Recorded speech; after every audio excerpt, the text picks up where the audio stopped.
Hello there. This is the second video of my Break the Caro-Kann series. The goal of this series is to show you some games featuring the Caro-Kann to help you deal with the Caro-Kann over the board.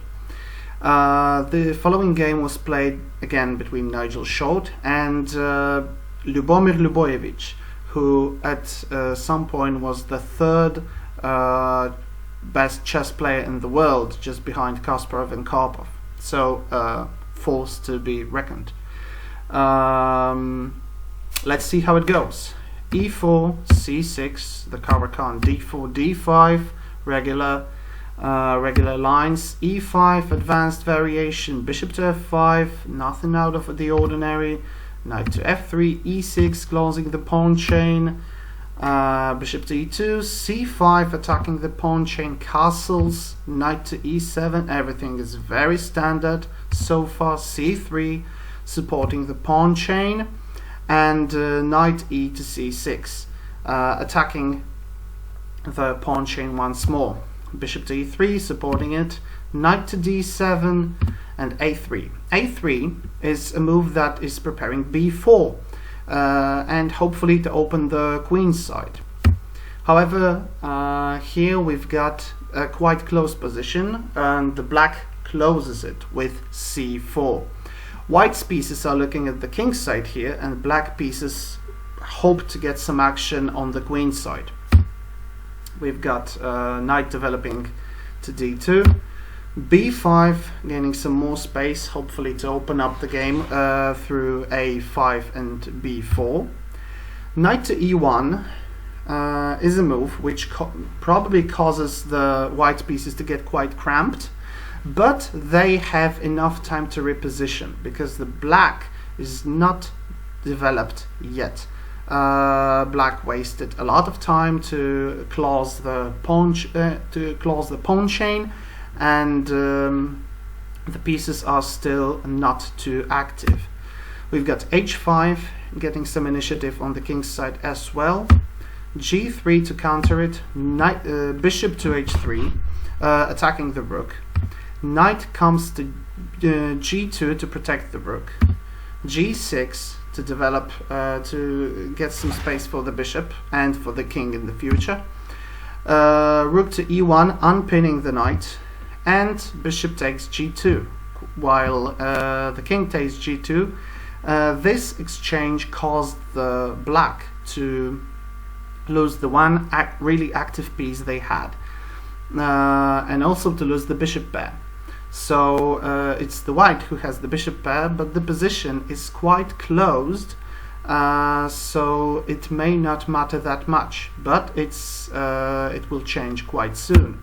We've got rook to B8 to support the pawn break, H3 also to prepare white's own pawn break on the H and G files, pawn to A5, knight to F3, bishop to E7 developing, queen to D2,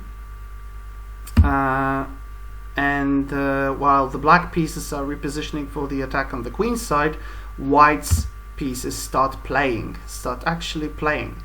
Knight goes to G5 and king to F8. Black king goes to F8 because castling is not an option here. The white's obvious plan is to open up the H file, so the rook will be very important there. Here we've got it, G4, H takes G, and king goes to G7, making room for the rooks to be connected. Rook to H1, queen to D7, and preparing to reposition the heavy pieces on the 8th rank. Bishop to F4, a seemingly very quiet move. However, the bishop lets the queen into E3, which will be very important very soon. Rook B to F8. Here is the repositioning, and the connected rooks with the queen that is going to support them on the 8th rank are going to be quite important. If now white wants to create some to double up on the H file, then simply black takes, and most of the attack is gone here. So white needs time to double up. It's not going to be easy. We've got, and this is the move that is so amazing in this game. We've got black ready to exchange pieces, and white needs at least one tempo to double up on the H file, and here is the tempo that they needed.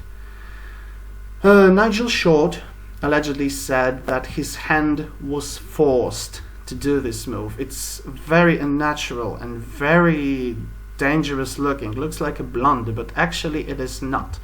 It's actually the computer's top choice here. So let's see what happened. Rook takes with a check. King takes the rook. Rook to h1 with a check, winning a very important tempo, and king to g8. Now queen has got to h3, and this is very, very important that white got some initiative against the king, is threatening actually mate in 1.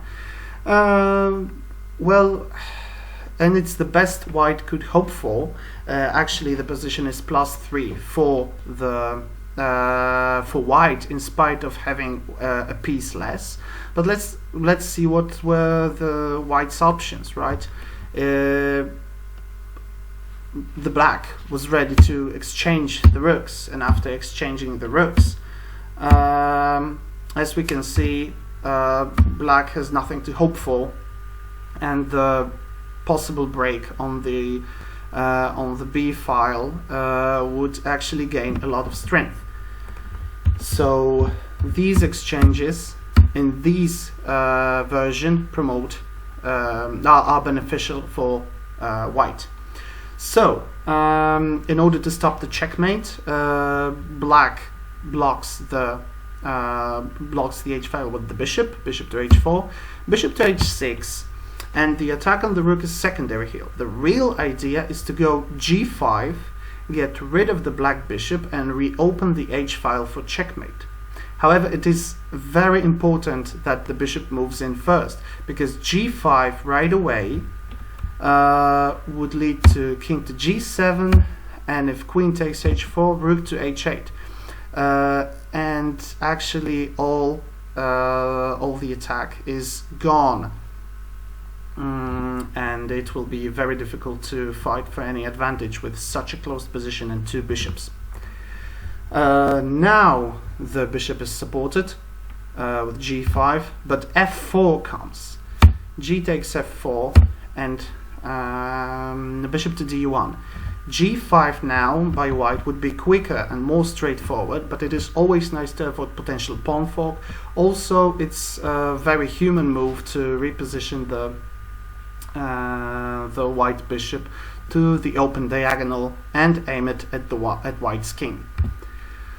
Knight to d7, preparing a sacrifice, as we will see. Bishop to c2, attacking the king soon, and black gets desperate, exchanges 2 pawns for a piece. We've got a very strong knight here. However, now bishop takes f8 finally. Pawn to f3, so apparently some initiative is some counter chances are created by black, but not for long. King calmly steps to f1, queen to g5, very aggressive, hopefully in hopes of some counter chances. Queen takes h4 as expected. Queen to c1 with a check, and queen to e1 is a very crucial move here, because it forces queen takes e1 and exchange of the queens. If the queens are not exchanged, let's say that the queen takes c2, well, then we've got a checkmate. Rook to h8, king takes h8, The queen comes in, and no matter what black plays, it is checkmate on g7.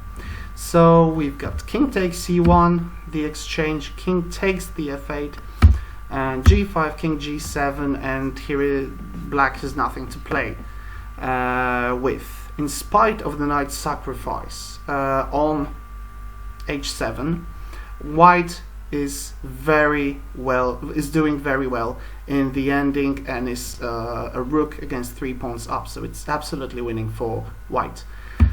King to f2, attacking the pawn, which will attack the pawn in the future. f5, but now rook comes to e1, attacking the knight, attacking the pawn, and attacking another pawn indirectly. We've got an offer of an exchange, knight to d3 with a check, but bishop takes d3, c takes d3, knight, king takes f3, and in this position black resigns, because the rook will easily handle all the pawns, and it's absolutely winning for white. So what we've got here is Nigel Short dealing with a closed position in the Caro-Kann. It's a position that can easily develop off the Caro-Kann, and it's also something that you have to watch out and prepare for. And in such positions, it is very important to get active pieces and have a clear attacking plan. So the chess principle for today is to develop your pieces and attack accordingly. That's all for today. Thank you very much.